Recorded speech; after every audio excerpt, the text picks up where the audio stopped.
darles la bienvenida nuevamente, contextualizar que este es parte del plan de trabajo 2022, que tiene que ver con formaciones que nosotros como Mesa Regional de Educación Artística, dentro de una votación, elegimos.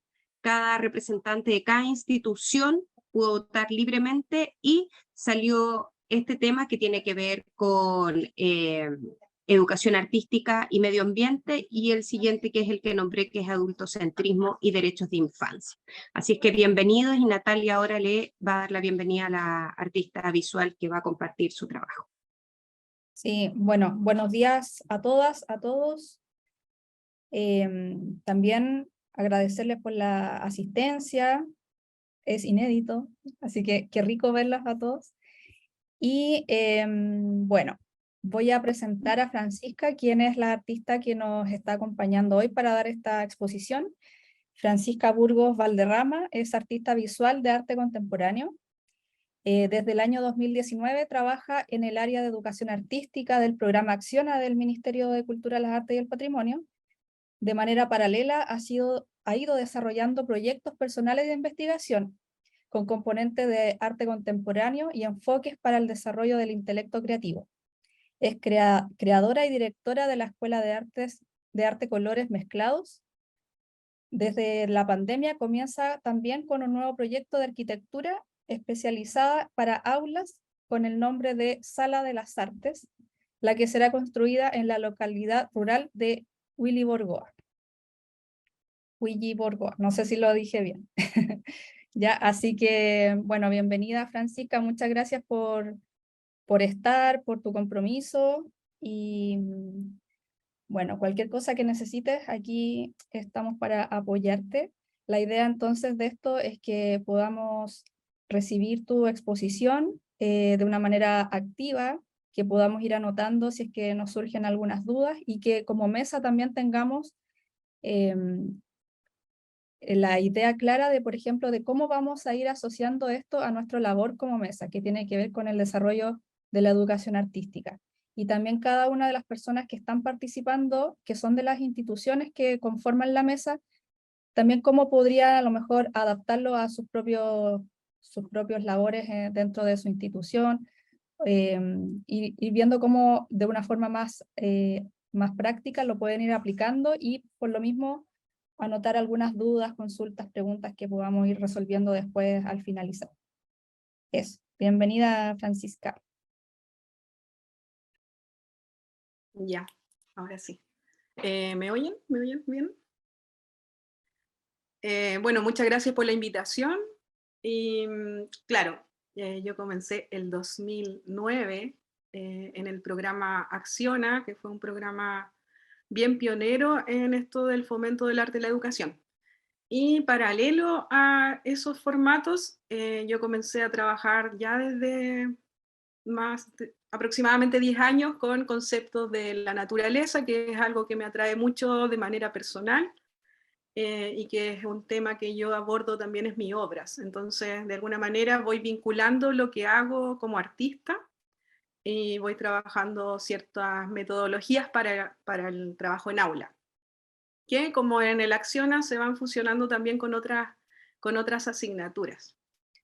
Entonces, casi todo lo que se proyecta como digamos, como proyecto de aula en sí, que es lo que propone la Acciona, se va vinculando de alguna manera con todas las asignaturas que existen en el sistema educativo del Ministerio de Educación en este caso, fusionando con los componentes que tiene el Ministerio de la Cultura, para dar una línea de trabajo más unificada en relación a un tema o a un concepto de trabajo, que para mi caso tiene que ver con la relación con el medio ambiente, y más que con el medio ambiente, con las formas en que los niños y las niñas habitan sus territorios. ¿Ya? Desde ahí que me traslado como a este concepto ya más global, que tiene que ver con el paisaje, que si lo llevamos como a otros lenguajes, tiene como una diversidad digamos, significantes. Ya si nos trasladamos al inglés por ahí, se va ligando algunos componentes que también tienen que ver con el área de las artes visuales, como el land art o landscapes, que tiene que ver con esto de las capas de la tierra, ¿cierto? Y por ahí yo me voy agarrando de estos enfoques conceptuales para ir trabajando las formas que tenemos de habitar desde lo geográfico, desde lo climático, desde cómo nos movemos, cómo nos desplazamos, por ahí se fusiona un poco con el patrimonio inmaterial.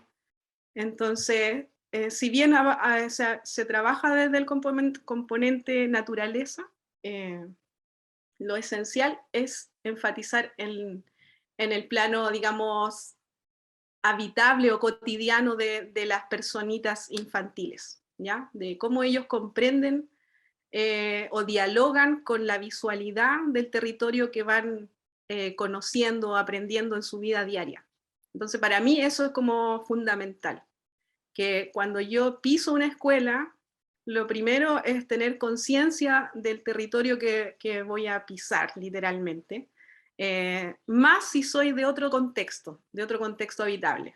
O sea, quiero decir con esto que si habito, en mi caso, en una zona central de un secano costero, donde tengo un paisaje como habitable, digamos, muy cotidiano en relación a lo que veo cada día, si me vuelvo muy abstracta, ustedes me van diciendo ya. ¿Qué ocurre cuando yo como educadora voy a otro contexto que no es el mío, que no es el habitable, digamos, y voy a enfrentar de cierta manera a niños y niñas que tienen otra realidad, otro envolvente, ¿ya? ¿Qué pasa si voy a hacer clase a una escuela que está en la costa? ¿O qué pasa si voy a hacer clase a un sector en la cordillera o precordillera? ¿O si voy a una isla? ¿O si voy a un desierto? O sea, eso tiene que ser un antecedente fundamental para yo poder prepararme a ingresar a un aula, ¿ya? A un aula o un grupo de estudiantes o de niños y niñas, ¿ya?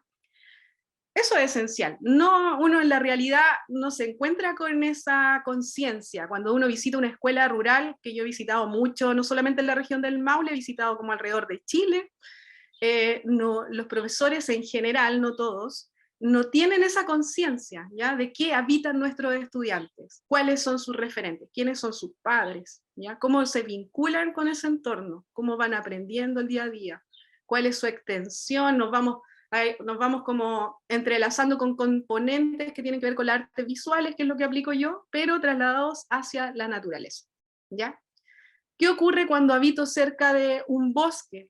De un bosque, por ejemplo, de pinos, que es como algo, un referente común en los estudiantes de la región del Maule. Estamos tan invadidos de los pinos, ¿cierto? De estas mega fábricas industriales, celulosas, etcétera, que no quiero enfocarme tanto en lo ecológico, sino que quiero trabajar más desde el concepto ambiental.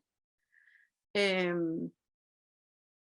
nos va volviendo parte de nuestra vida cotidiana, ¿cierto? Y las vamos también aprendiendo y haciéndola parte de nuestra cultura.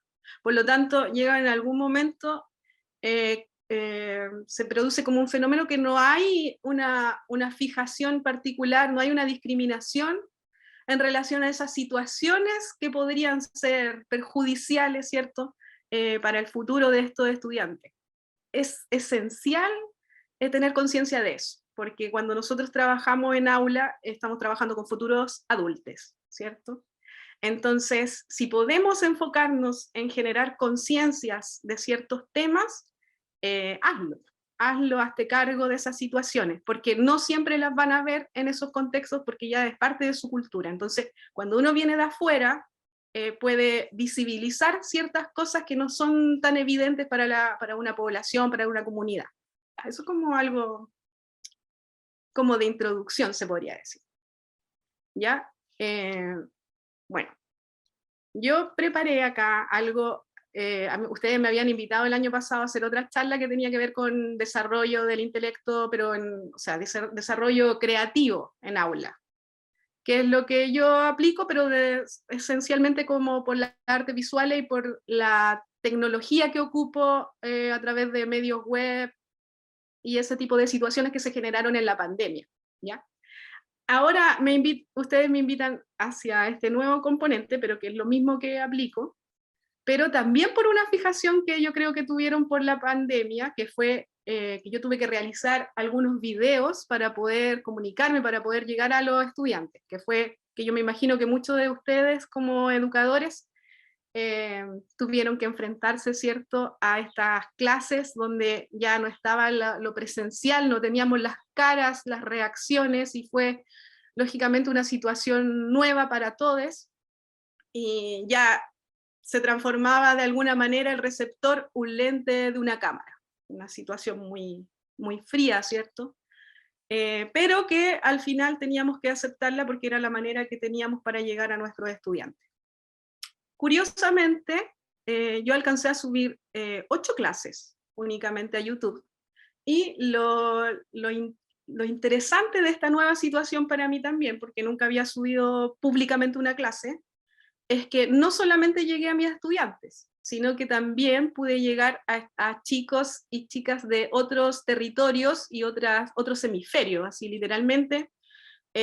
Había mamás que después me hablaban porque querían ver la posibilidad de la continuación de las clases en sus territorios, en otros lugares, en otros países incluso, y en otros idiomas. Ya, eso fue una situación bien nueva y muy particular, pero que me sirvió para trabajar analogías de territorio, en este caso, de paisajes, de biodiversidad también, porque ya no eran, cuando yo digo, no sé, si estamos en Rari y la clase se trata de los animales, donde vamos a dibujar los animales que vemos en Rari para irnos a un plano real, o si estoy en Bichuquén y digo y pregunto lo mismo, o sea, piensen que estoy hablando de lo que mi receptor son 6 a 9 años aproximadamente. Entonces, los componentes tienen que ver con el mundo principalmente iconográfico, que es qué vemos, así tal cual. ¿Qué ves? ¿Qué conoces? ¿Ya? Eso es un enfoque muy esencial y que está basado en una experiencia que tuve justamente en Rari, porque un niño de 6 años no podía reconocer que si una jirafa existía o no existía, o si un dinosaurio existía o no existía, o si se genera una situación muy compleja a ese nivel, ¿cierto? Como incluso de pre-básica cuando son más pequeñitos, de qué es lo que existe y lo que no existe, ¿ya? Hay planos así bien interesantes. Y por eso es que yo comencé a indagar un poco más acerca de qué es lo que habitamos, pero desde la manera real, que tiene que ver con el qué veo, cómo veo, ¿ya? Cómo, vemos a través de nuestros ojos, ¿cierto? Pero ¿cómo más vemos? A través de nuestra imaginación, quizá algunos te dicen a través de los sueños, ¿cierto? Si van indagando un poco más. Pero siempre el primer dibujo se enfatiza a través de lo que yo conozco, ¿ya? Puse aquí estos 4 enfoques que para mí son esenciales en el trabajo con la naturaleza. El primero tiene que ver con el análisis justamente de lo que estoy hablando, de los contextos, de qué es lo que habitamos, qué ocurre cuando salgo de mi casa a la escuela, qué veo, cómo son los árboles, cómo es la tierra, cuál es la extensión de este paisaje que tengo. Ya, eso como primer componente, digamos.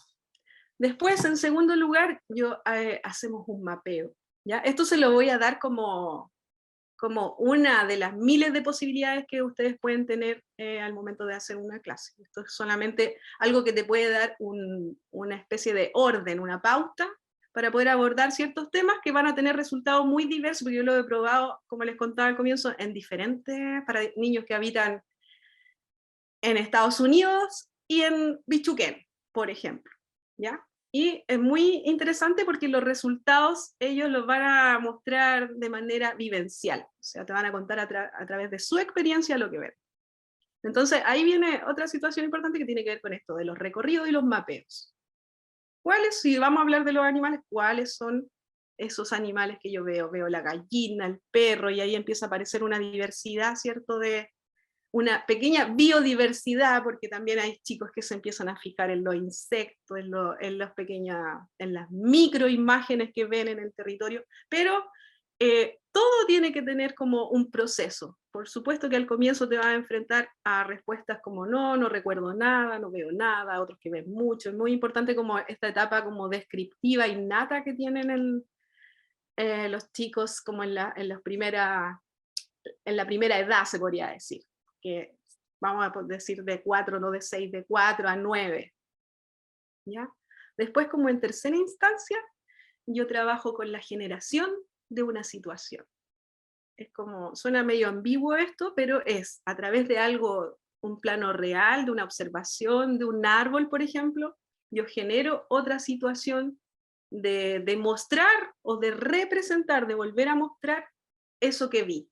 Y ahí nos vinculamos con el arte, ¿ya? O sea, de un plano general que tiene que ver con el paisaje, con la observación del paisaje, llega un momento recién en el paso 3 que tiene que ver con la generación de una situación, de cómo yo, como ser humano, ¿cierto? Como niño o niña, voy a mostrar o voy a representar o voy a abstraer, puse arriba abstracciones, voy a abstraer algo que me generó una experiencia, lo voy a volver a mostrar, ¿ya?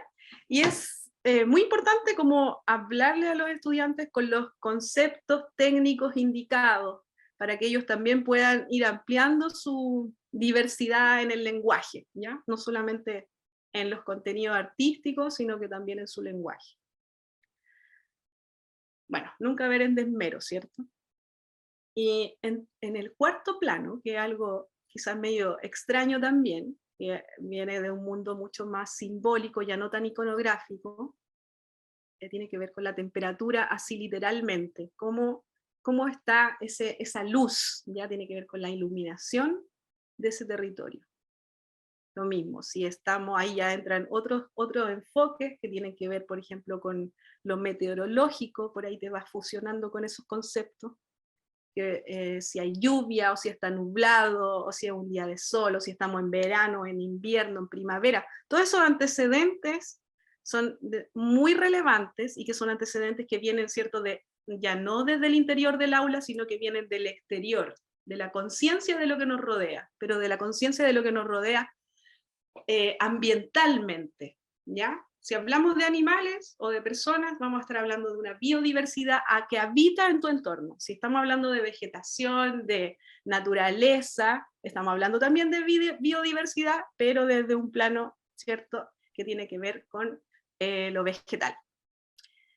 Los bosques, los árboles. Para mí son muy importantes los árboles, y lo digo así como a nivel de territorio, porque hay una analogía importante, ¿cierto? Que si yo le pregunto a un niño que dibuje un árbol en la cordillera, probablemente me va a mostrar un árbol nativo, y va a poder contar de ese árbol y generar un respeto por esa imagen, que lo va a llevar a cuidar como de manera inconsciente, cuando yo enseño eso.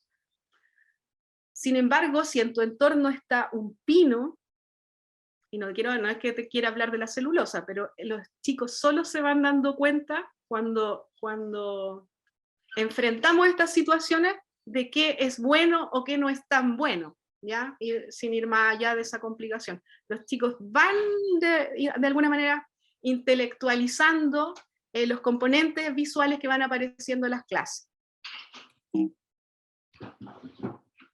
Ya. Si bien la temperatura, como les contaba, es algo que tiene que ver con mi último componente, voy a hablar acá en primera instancia, pero tiene que ver con esto que les cuento. Hay un concepto muy interesante que tiene que ver con la megadiversidad en la naturaleza, ¿ya? Yo habito, por ejemplo, y siempre ellos preguntan, si yo les pregunto dónde habitas o qué es lo que está a tu alrededor, después se viene la pregunta de vuelta, o tú le cuentas dónde habitas. Es muy importante que los chicos y chicas también conozcan cuál es el entorno, en este caso, o cuál es la identidad que tiene el educador. O sea, ¿quién está frente a ellos? Que no sea una persona desconocida, ¿ya? Y hablando en los mismos términos que uno va a enseñar. Entonces, te vas a volver parte de ellos, pero desde la diversidad de un paisaje. Por lo tanto, ya le vas a abrir un poco, le vas a ampliar, ¿cierto?, su situación personal acerca de lo que habita. Y si puedes ir más allá y hacer analogía de paisaje a través de la experiencia de niños y niñas, se vuelve mucho más simple y más rápida el proceso educativo que vas a intencionar, ¿cierto? Bueno, estaba lo que les decía, lo de la geografía, que es otra situación. La geografía, que ahora con todas las implementaciones técnicas que tenemos, tecnológicas, podemos hacer mapeos geosatelitales, por ejemplo, que es súper interesante porque podemos ver la Tierra, ¿cierto?, desde otro plano elevado, que no es el que tenemos a la altura de nuestros ojos. Es súper importante volverlos conscientes de sus texturas, más si habitan en zonas rurales, más si son hijos de campesinos, por ejemplo, donde suele pasar de que ellos manejan una espacialidad mucho más amplia que las personas que habitamos en zonas, o niños y niñas que habitan en zonas más urbanas, ¿ya? Una vez que tenemos todo esto, estas temperaturas o mega diversidad de ecosistemas, entonces podemos ir hablando de medio ambiente, ya metiéndonos más en la biodiversidad, pero de una manera más presencial, más evidente, ¿ya? Yo aquí puse una nube, que es un elemento más simbólico, ¿cierto? O sea, se puede reconocer como nube, entonces iconográfico. Voy a hablar así porque son ustedes educadores. Lo iconográfico, ¿cierto?, tiene que ver con todo lo que yo puedo representar desde un plano real, ¿ya? Sin embargo, esta es mi forma de retratar una nube. Si yo pidiera a ustedes en este momento retratar el cielo, cada uno tendría su manera de buscar la mejor forma de retratar esa situación, ¿ya? Lo mismo si yo pido que dibujen un perro a ustedes en este momento, probablemente en un plano iconográfico cada uno va a tener un perro, ¿cierto?, en su imaginación en este momento, con características muy personalizadas, de colores, probablemente tendríamos una respuesta totalmente distinta, ¿cierto? Sin embargo, todos tendrían que decir perro, todos tendrían que leerse como perro desde una gráfica, ya desde un dibujo, no desde una palabra. Entonces, ¿cuál es la extensión de nuestro paisaje? Si nos preguntamos así, ¿hasta dónde está nuestro paisaje? Está desde que abro la puerta de mi casa y veo la calle del frente, una casa, ese será mi paisaje, ¿cierto? Va como un paisaje más urbano. O si estamos dentro de un plano de naturaleza, aún viviendo en una ciudad, ¿cuál sería nuestro punto de fuga? ¿Cierto? ¿Qué es lo que vemos más allá? Si no podemos ver tanto, hice ese ejemplo de la ciudad, porque a veces me dicen, es que yo no veo, me ha tocado estar en Santiago haciendo una clase, entonces me dicen que yo no veo árboles, no veo el pasto, no veo naturaleza, pensando en que eso es únicamente la biodiversidad, ¿cierto? Pero ¿qué pasa si veo el cielo? ¿Qué pasa si pienso en la noche, en las estrellas? ¿Qué pasa si yo camino y llego a un parque? O sea, ¿cuáles son las características que tenemos en nuestro entorno habitable? ¿Ya? ¿Hasta dónde llega la extensión de mi paisaje? Es una pregunta bien amplia, ¿cierto? Que puede tener muchas respuestas. En mi caso, por ejemplo, podría decir que llega hasta lo que puedo ver. Hay personas ciegas que podrían decirme hasta lo que sienten, ¿cierto? Hasta lo que oyen, no sé. Entonces, en el fondo, cada uno ve, que es una frase que yo siempre digo, cada uno ve lo que quiere ver, que es una frase bien, que probablemente la han escuchado, pero también cada uno ve lo que puede ver, ¿ya? Entonces hay una diversidad también en la manera que tenemos para ver. Entonces, ¿dónde está la extensión de nuestro paisaje? Eso tiene una respuesta que tiene que estar dentro de ti.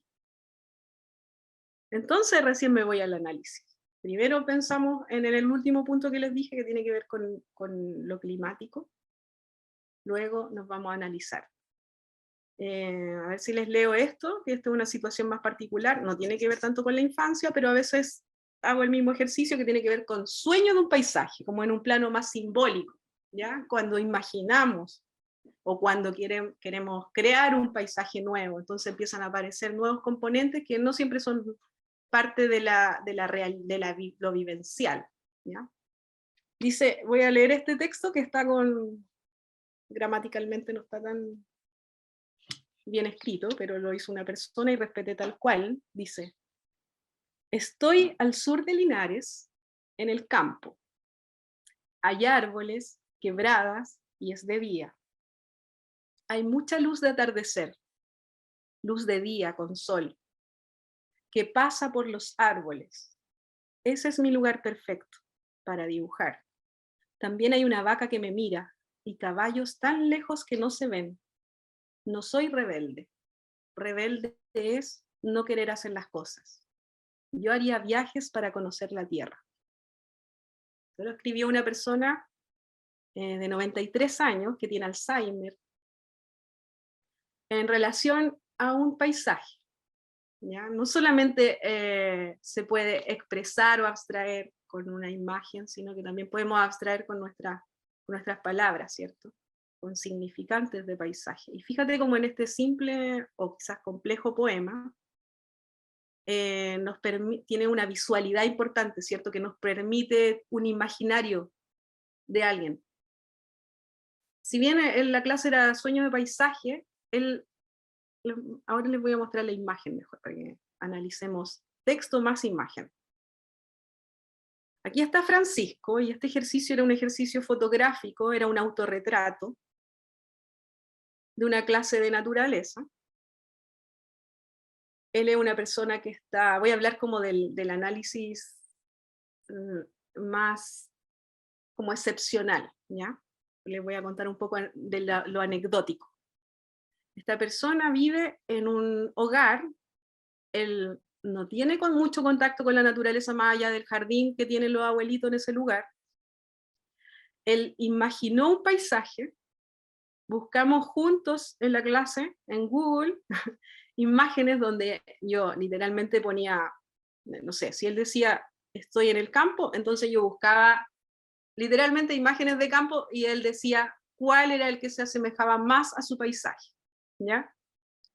Si él decía hay una vaca que me mira, entonces tenía que estar él presente y se autorretrató porque la vaca tenía que mirarlo a él.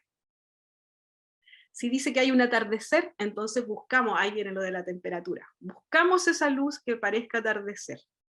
Fíjate que esta imagen está compuesta como por 10 imágenes, ¿ya? Que Francisco seleccionó para poder decir de manera visual, contar de otra manera, ¿cierto? Lo que escribió. Este es un ejemplo de cómo generamos conciencia del paisaje, aunque como les dije antes es una situación bien excepcional, bien particular. Pero siempre se puede, siempre podemos educar en relación a eso. ¿Ya? Aquí quizás otra situación tiene que ver con la ilustración.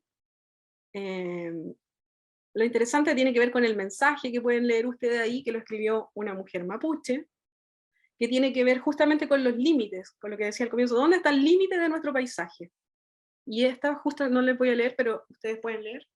Tiene que ver justamente con que el cielo se le vuelve parte de su cotidiano, ¿ya? Ese es un ejemplo de esta situación también, las praderas verdes que son extensas. Los floridos jardines, habla como de la temperatura siempre, o sea, está hablando de una primavera quizás, ¿cierto? El lenguaje siempre nos va a estar entregando información acerca de la temperatura. Bueno, acá esto también tiene que ver con el análisis, donde hay una selección, ¿cierto? Para lograr una composición. Estos son ejercicios que yo hago en todas las clases, o sea, todos tenemos que salir a explorar lo que está en el entorno de la escuela o lo que está en el entorno del lugar donde voy a hacer la clase. Y por supuesto después viene una abstracción que en este caso tiene que ver con un grabado. Y entonces voy fusionando con alguna de las disciplinas, de las áreas del arte visuales, en este caso grabado. Acá otra situación interesante, bueno, quizá para algunos no tanto, pero para mí muy interesante el trabajo con nuevos medios, porque como los chicos están en clase, para mí lo esencial es el trabajo con video.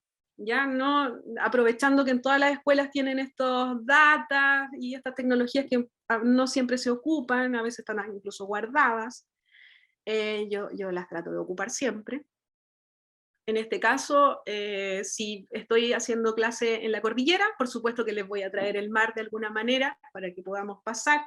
algunos componentes de arte visuales, que en este caso tiene que ver con la línea del horizonte. Entonces, vamos a tocar la línea del horizonte para poder comprender cómo en un paisaje se percibe, ¿cierto? Las diferentes líneas curvas, rectas, o las diferentes formas o morfologías del paisaje. Los colores y la temperatura, por supuesto. Esto también tiene que ver con el análisis, por ejemplo, preocuparnos de cuál es la flora que está en el entorno, tener una bitácora o algo que te permita después reconocerlo, si no el dibujo puede ser una fotografía, pero súper importante que cuando tú vayas, antes de hacer clase, tengas tu registro personal, ¿ya? Como una especie de bitácora. O apuntes, o sea, si tú viste una casa que está saliendo humo, eso puede ser un antecedente muy importante, que te va a hablar del lugar, de la leña, probablemente de contaminación. Entonces, todo lo que tú puedas distinguir que te llame la atención, ármate una especie de bitácora, ¿ya? Para ir analizando. En este caso yo voy analizando de esta manera todo lo que veo, y me permite después hacer esta analogía como de qué veo en cada lugar, en cada territorio. Esta es otra forma que yo tengo para las clases, se ve medio extraño esto de encapsular naturaleza, ¿cierto? Pero es lógicamente para el trabajo educativo, me interesa que los chicos puedan analizar qué vegetación hay en cada lugar, y entonces la traslado en estos frascos. Me interesa mucho que los toquen. Acá tengo unas maderas, ¿cierto? Muy antiguas, que probablemente una estaba cerca de un río, entonces llevan mucho tiempo en degradación, que en el fondo se transforma, ¿cierto?, en materia orgánica, y eso es lo que me interesa, cómo que los niños reconozcan que es materia orgánica, que en el fondo no es como el plástico, ¿cierto?, que no es eterno, sino que es algo que en algún momento se va a volver a transformar en tierra, en este caso. ¿Ya? Y que vuelvo a lo del landscapes, que tiene que ver con estas capas.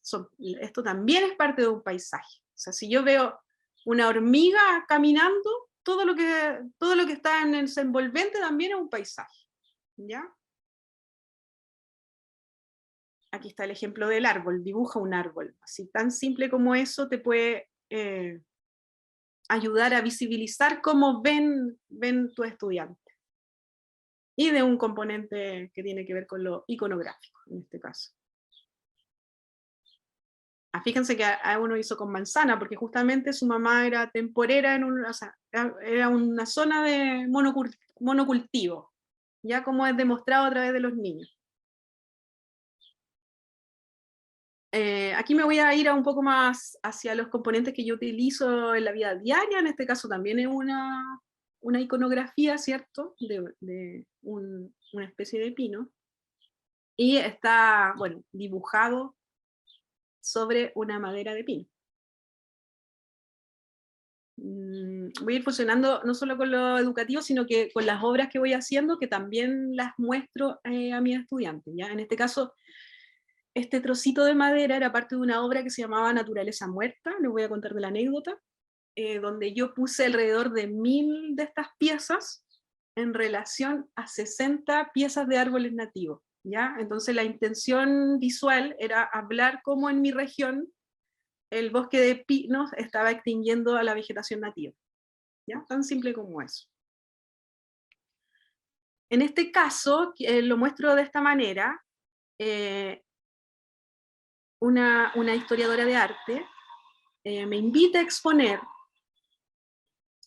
al Palacio Pereira una situación educativa en relación al paisaje, ¿cierto?, que se une con el medio ambiente.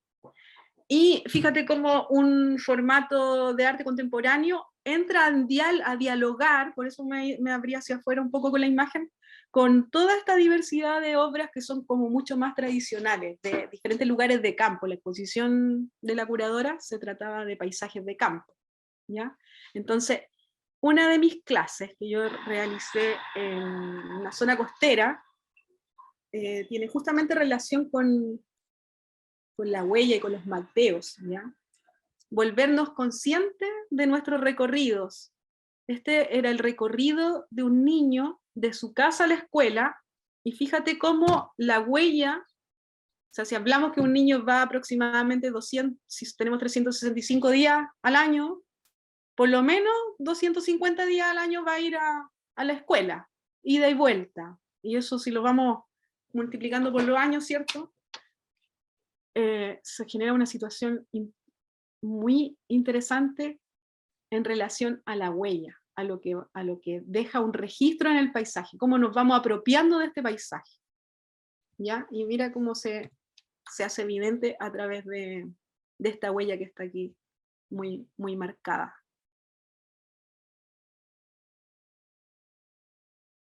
Bueno, ahí si tienen duda después les puedo ir relatar un poquito más.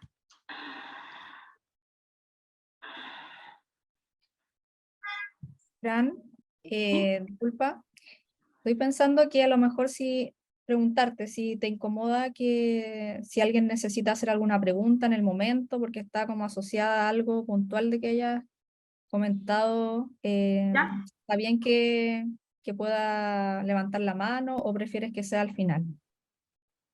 Como quieran, como quieran. Si hay una duda así como muy explícita, les puedo responder así breve ahora. Ya, ok. Ya, Sí. eso, para dejarles eso en claro a todos los participantes, las participantes, para que o puedan ir dejándolo ahí en el grupo y en algún momento podamos ir dando la palabra. Sí, yo no me extiendo más que unos 2 minutitos para que podamos conversar, dialogar más, ¿ya? Ah, ya, entonces si no queda mucho, podemos hacerlo después. Ya, hagámoslo después. Ya, ok. Ya, entonces aquí está la interpretación de un paisaje de un chico de 4 años, ¿ya? Donde hizo el recorrido de su casa al lugar donde estábamos haciendo la clase. Es una situación bien abstracta, pero se lee completamente, o yo leo los caminos y cómo él vio todo eso. Acá hay una abstracción mía de una obra que se llama Una poda del incendio que hubo acá en la región, del bosque que se quemó, ¿cierto? Que fue un mega incendio y que dejó este tipo de huella. Yo fui al lugar a podar y hice con todas estas piezas que también eran como mí, hice una obra que se llamaba Jardín de Bosque Quemado.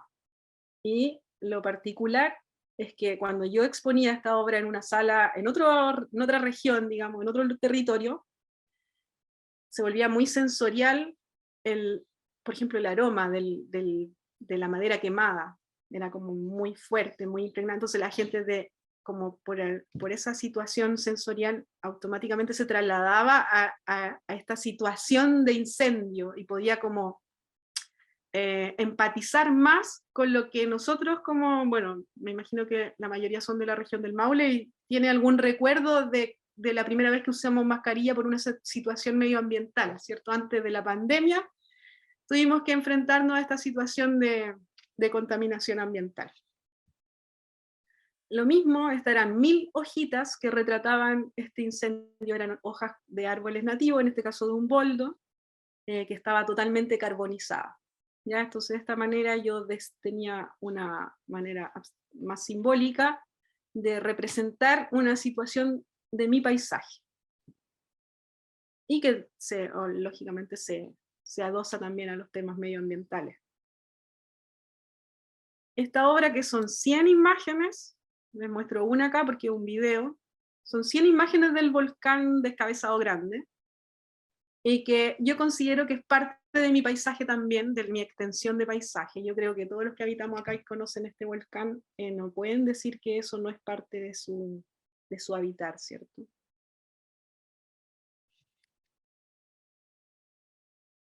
Esto es muy antiguo, tiene que ver con la generación de una situación. Esto lo hice como en el 2000. Y es una simple tela, pero que yo recorría con ella por la montaña, como en protesta a las matanzas de chivos que habían en el Paso Pehuenche. Pero piensa que eso fue en el 2004, hace mucho tiempo. Esto yo suelo llevarle a los chicos. Compro plantas y le hablo de liberar a las plantas. Observamos esta situación como de crecer tan atrapados, ¿cierto? Entonces, de alguna manera tú le entregas una situación simbólica, ¿cierto? Para que también ellos puedan comprender de una manera más directa esto de liberar. Así, tan simple como eso. Y realmente hay un aprendizaje muy fluido porque se genera una conciencia espontánea. O sea, el niño a través de esta imagen puede comprender por qué es importante, por ejemplo, la recuperación del bosque nativo. ¿Ya? Dejar que ellos se involucren con plantar, por ejemplo, una especie que va a ir creciendo, que tiene vida, tal cual ellos, que probablemente van a verla durante toda la vivencia en su escuela y van a poder ver este crecimiento. O sea, lograr que el chico o la chica aprenda de que esto es real, en el fondo. No es parte de lo imaginario. Todo está viviendo alrededor tuyo.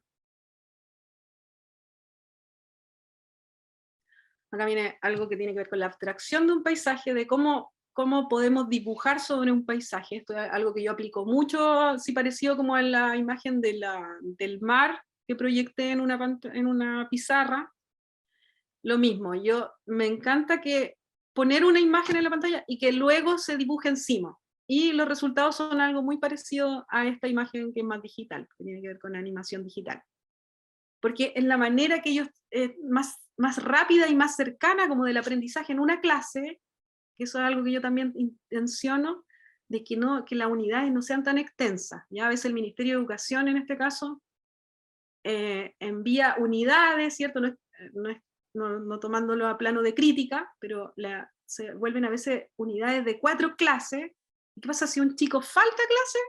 Hasta ahí llegó su aprendizaje. Entonces es súper importante, y algo que aprendí yo con los adultos mayores, que lo que tú enseñes, ojalá tenga un aprendizaje en ese momento, en ese día, ¿ya? Bueno, ahí está la abstracción literal de cómo podemos ver un paisaje, ¿ya?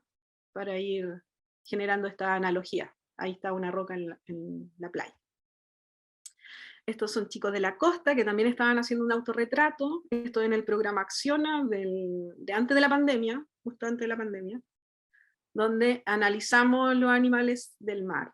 Y esa fue como su abstracción, donde también se podían dibujar. Aplicamos todas las clases de matemáticas, geometría, dibujo, naturaleza, para ir dialogando con esto. Y después nos fuimos al mar con estos peces a correr. Y así terminaba la clase. Pero ya se genera una conciencia a través del juego, ¿cierto? Siendo esto como... O sea, el juego es muy apropiado para generar serotonina, como todo estimular como lo positivo en el cerebro de un niño o una niña. Lo último es que tiene que ver con la comprensión de los paisajes más micros, que tiene que ver con el respeto por los patrones, ¿ya? Y de cómo eso también lo podemos trasladar al aula. Y de dónde viene, por supuesto, siempre mostrar de dónde viene esta abstracción. Yo creo que con eso podemos quedar, porque lo otro que yo quería mostrar que tiene que ver con el nuevo proyecto de aula, que por ahí Natalia me decía que podía invitarles, si alguno o alguna quiere ver el proceso, que vamos a comenzar en noviembre, de esta como autoconstrucción de una sala. Ahí se puede ver como la maqueta virtual de cómo se va a aplicar. Está basado en los usos que yo tengo, principalmente en las clases que realizo. Me interesa mucho la transformación del aula en relación al espacio, de cómo entre la luz, que no sea por las típicas ventanas que vemos todos los días, sino que incidir más allá, en relación al eje que tiene el sol en la Tierra, por ejemplo, que pasa en el invierno y que pasa en el verano, que tiene un eje diferente, un arco diferente alrededor, o sobre nuestras cabezas, ¿cierto? Bueno, esas situaciones climáticas son para mí muy importantes al momento de trabajar arte y naturaleza, que es lo que yo hago.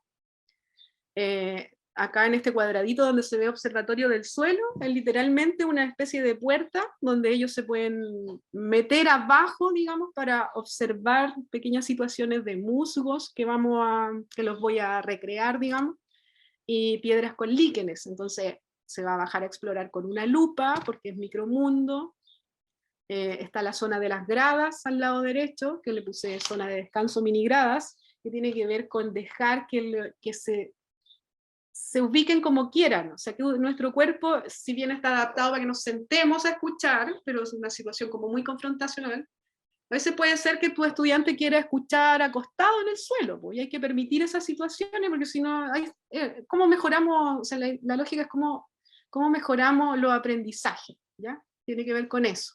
Entonces, dejar una libertad en el accionar del cuerpo para poder comprender más rápido la información que vamos a entregar. Entonces, si bien es una arquitectura sustentable, no es más que, va a tener, o sea, no es más que eso, tiene funcionalidades distintas. Una sala convencional tiene los espacios blandos, por ejemplo, tiene un muro de escalada, está como pensado para la diversidad corporal dentro de un aula, que es lo contrario a lo que ocurre en las salas de 6x6 que el ministerio exige por ley en arquitectura, ¿ya? Yo me estoy metiendo un poquito más a la arquitectura porque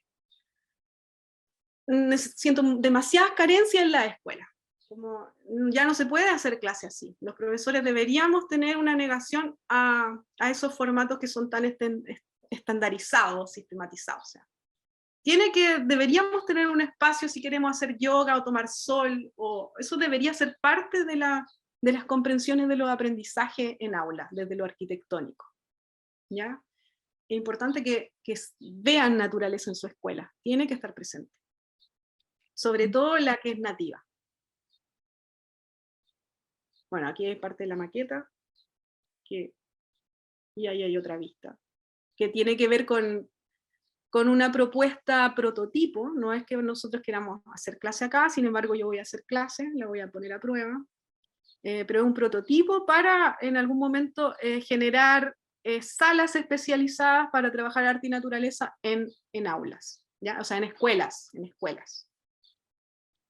Entonces, bienvenido a la o el que quiera venir a observar este proceso que vamos a comenzar, como les comento, en noviembre, y que el enfoque es justamente el trabajo en contacto con la naturaleza, que en este caso es flora esclerófila, que muchas de estas está en peligro de extinción, igual que la biodiversidad. Acá hay aves como la loica, incluso he visto halcones, ¿ya? Pero se sienten, se oyen y se pueden ver. Es una manera de estar más cerquita de la naturaleza sin invadir tanto. Con eso podría decir que termino la presentación. Si alguien quiere ver alguno de estos videos que les comenté, los puede buscar en internet. Se llaman Observatorio de Paisajes. Y están en YouTube, abiertos, para que tienen un enfoque más relacionado al arte y la educación, desde lo más técnico. Así que ahora sí dialogamos, chicas, si quieren. Gracias, Fran, por esto tan maravilloso que podemos ir vivenciando, reconectando. Digo yo reconectando porque conocía tu trabajo de antes, pero con el tiempo uno lo va olvidando. Muy bien. Entonces, agradecer eso, agradecer que pongas a disposición estos trabajos de YouTube que en pandemia también los vi, y ahí queda también más claro y más ejemplos cómo poder trabajar insertos en la naturaleza. Entonces ahora abrimos el espacio para que los y las participantes, no sé, comenten, agradezcan, pregunten, no sé, queda ahí quizás dejar de compartir la pantalla para poder vernos más a todos y a todas.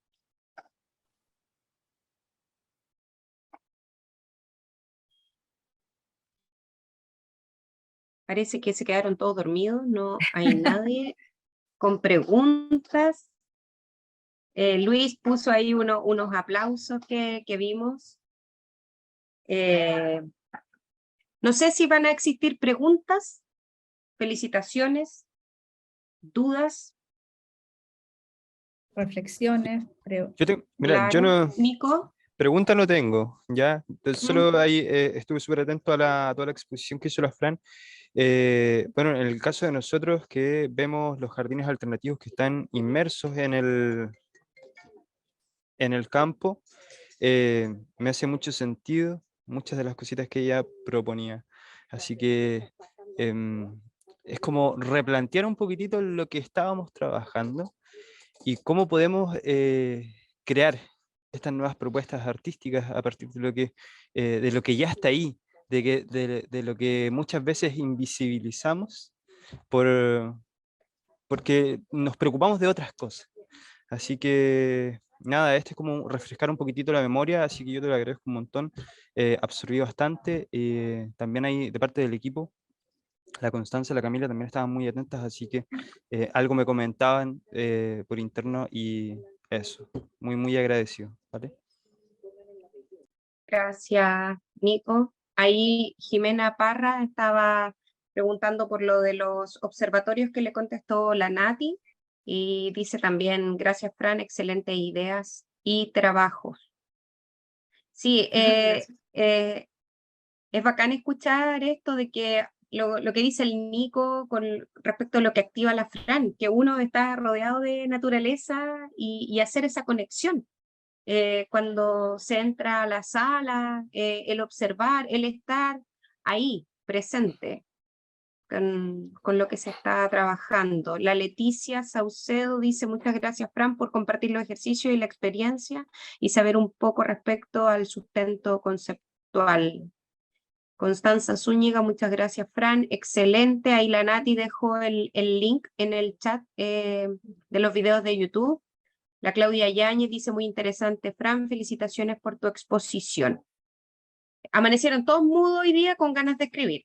Esa es la experiencia de la formación del día de hoy. El chat está reventando y las palabras están para adentro. La mascarilla la tenemos, pero así nos dejó mudo la mascarilla en este proceso.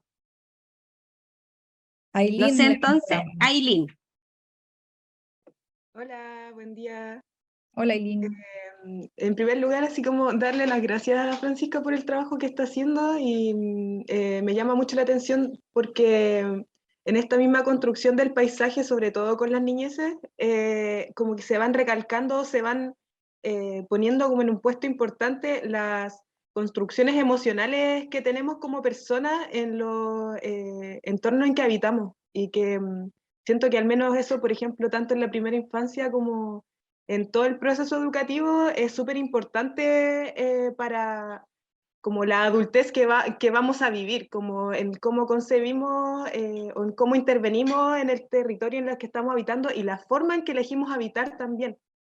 Que siento que eso como que es muy importante y que es hermoso el trabajo, así me llamó mucho la atención y me gustó mucho. Muchas gracias, como que me recuerda eso y ojalá lo podamos replicar en hartos aspectos, como que siento que tanto el paisaje como las formas de habitar son dos ideas que tenemos que traer al presente y que tenemos que como poner en práctica, como cuestionarnos la forma en la que estamos habitando y en las que están habitando como los niños y niñas que tenemos alrededor.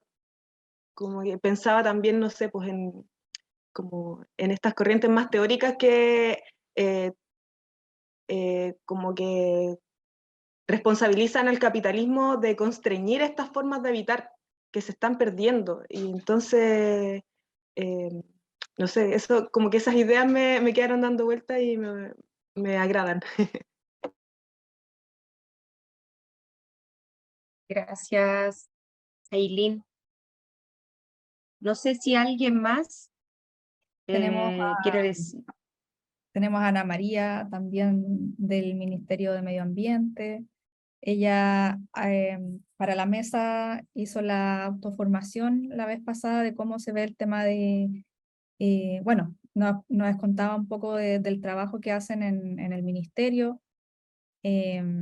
También me acuerdo que tuvimos el de patrimonio inmaterial e indígena y también en algún momento como mesa hablamos de el material, perdón, del patrimonio natural. Entonces también cómo se va ligando con esto, que también son parte de nuestro grupo en la mesa. Entonces, cómo está todo ligado de alguna forma, el tema de las infancias, el tema de la educación artística, el patrimonio en sus diversidades. Y bueno, eso también como reflexión, como que estamos viendo varias cosas que ya hemos hablado. No sé si alguien también dentro de eso, de nuestra labor como mesa, también ha podido reflexionar sobre algo o cree que es importante algo que quiera compartir. Bueno, Luis tiene la manito arriba. Sí, hola, buen día, agradecer, no sé si me escuchan, Sí, ¿sí? Claro, primero agradecer, y ahora justo que tocaste el tema de patrimonio, que es como el área en la que nosotros trabajamos, educación patrimonial. Agradezco la invitación que hace Franny de compartir generosamente sus experiencias, porque nosotros hace rato que estamos tratando de buscar distintas puertas de entrada a la escuela, o la escuela, esa escuela que describiste igual en algún minuto, porque que es una escuela frontal, ¿cierto? Conservadora, y justamente son estos tipos de experiencias las que nos han permitido llegar y hacer un llamado de atención también a nosotros, que muchas veces llegamos como meros técnicos a aplicar un currículum totalmente descontextualizado, ¿cierto? Y no damos esa lectura a la realidad, al contexto de los chiquillos. Y que los que trabajamos en un entorno rural tenemos la tremenda oportunidad de rescatar ese vínculo de los niños y las niñas con la naturaleza, por ejemplo, ¿sí?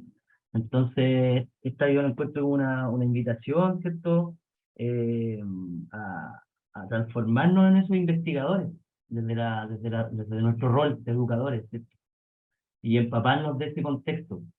Nosotros ahora hemos tenido la oportunidad de participar en la elaboración de los planes de formación ciudadana, y ahí encontramos una entrada, ¿cierto?, para reencontrarse a la escuela con la comunidad, con su contexto, con el lugar que habitan, ¿cierto?, los niños y las niñas, y con la memoria también, porque es como por donde nosotros estamos trabajando. Así que no, te agradezco, Fran, por la tremenda presentación. Ujú. Gracias, Luis.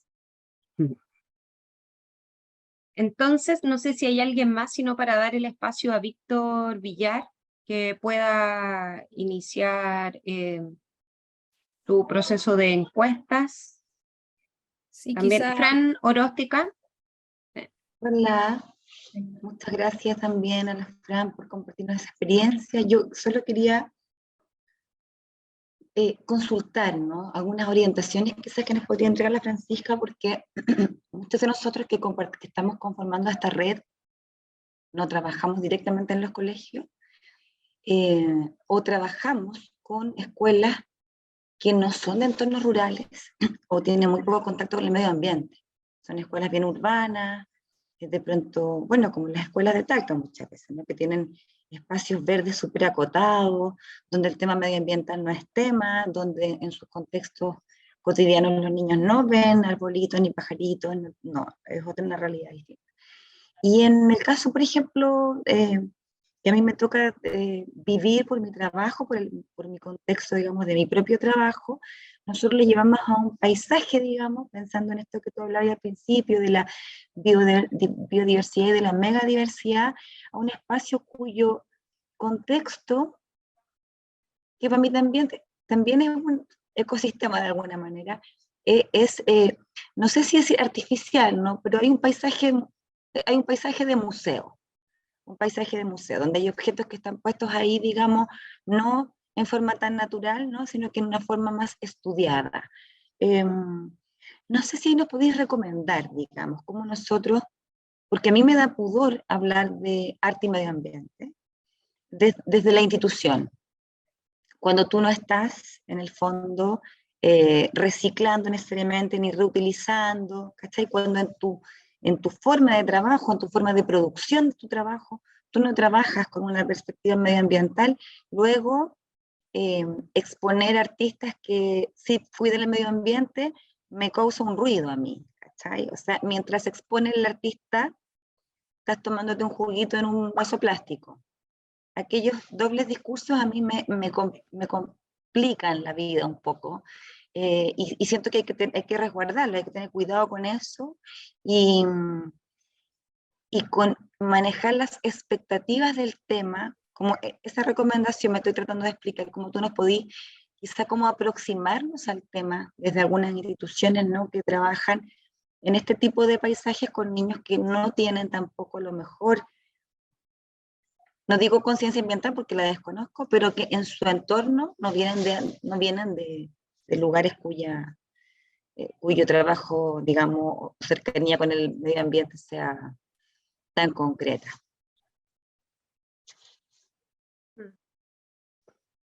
Sí, es difícil recomendar porque yo creo que justamente lo que a mí me parece interesante es que cada educador o educadora pueda como generar un proceso más personalizado. No sé si recomendar algo así como tan explícito. O sea, yo creo que la mejor conciencia que podemos tener ahora es todo lo que viene con lo que ya estamos viviendo con los efectos del cambio climático. Entonces, ya es necesario hacerse cargo de alguna manera. Y claro, está el tema de más allá de la Universidad de Talca, podríamos decir, incluso en ciudades más grandes, en estas situaciones como más complejas de biodiversidad, por decirlo de alguna manera. Yo no tengo algún colectivo, podría ser, o alguien que trabaje formas de trabajo ecológico en este caso.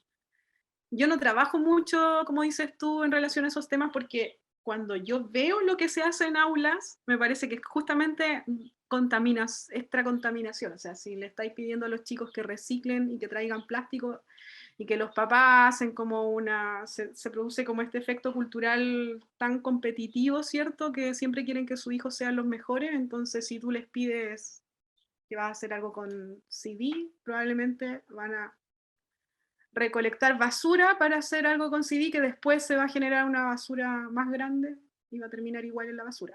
Aunque es así.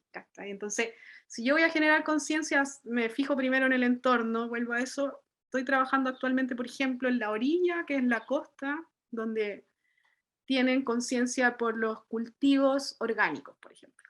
Hay una conciencia de eso, entonces, ¿qué puedo hacer yo? O sea, veamos lo del compost, por ejemplo. Veamos cómo la tierra cómo lo orgánico se transforma en tierra, pero veámoslo, no es decirlo. O sea, todo tiene que ver con la ejecución. Si se pudieran hacer talleres así en la universidad, como prácticos, por supuesto que aunque no esté el ecosistema ahí, va a generar una conciencia. Tengamos nuestro compost en la casa. En algún momento hice una obra que se llamaba Agüita Perra, que tenía que ver con las plantas medicinales. La vez que lo trabajé en Santiago había gente que le enseñé a cultivar en cajas, como tamaño de cajas de tomate o pallet, en departamentos con naturaleza vertical creciendo. O sea, hay formas de trabajar la ecología también, pero a través de la conciencia siempre. No tengo un referente así como para mencionarte, pero creo que las prácticas, lo práctico, más que lo teórico. Hacer.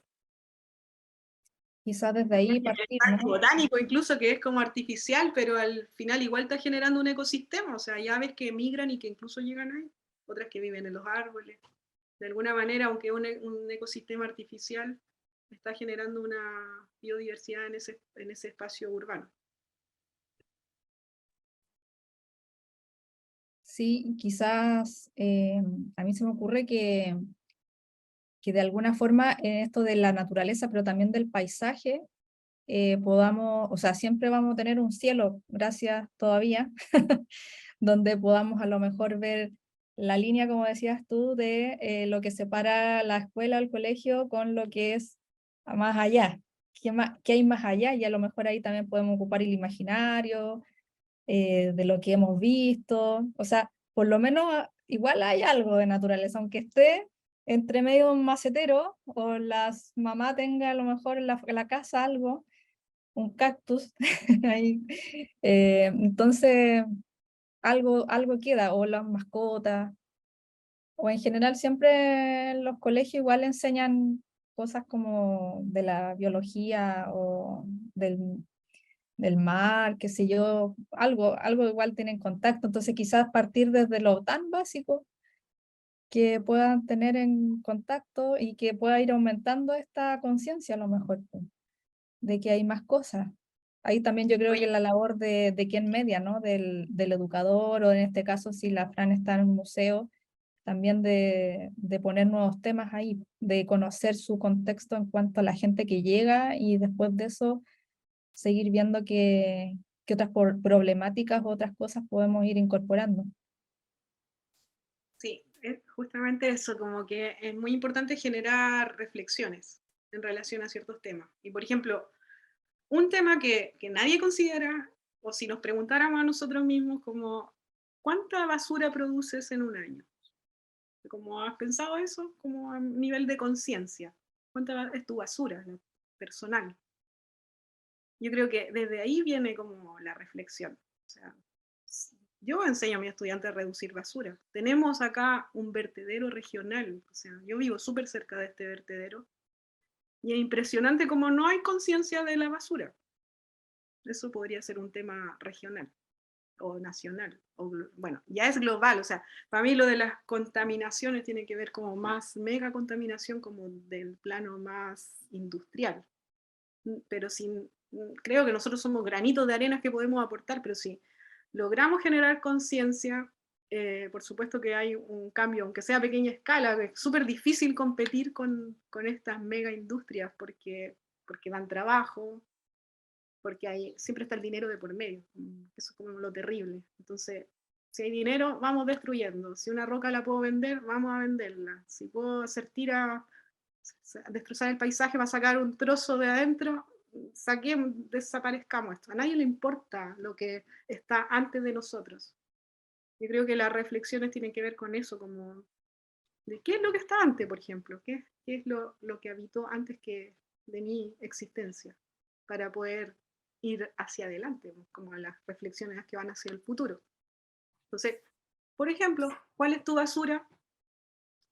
¿O cómo reutilizas eso? Yo creo que ahí vienen los granitos de conciencia. Sí, gracias. Gracias, Fran. En honor al tiempo, vamos a quizás Nati dejar de grabar ya Ya. para poder cerrar este espacio y Jennifer Walteros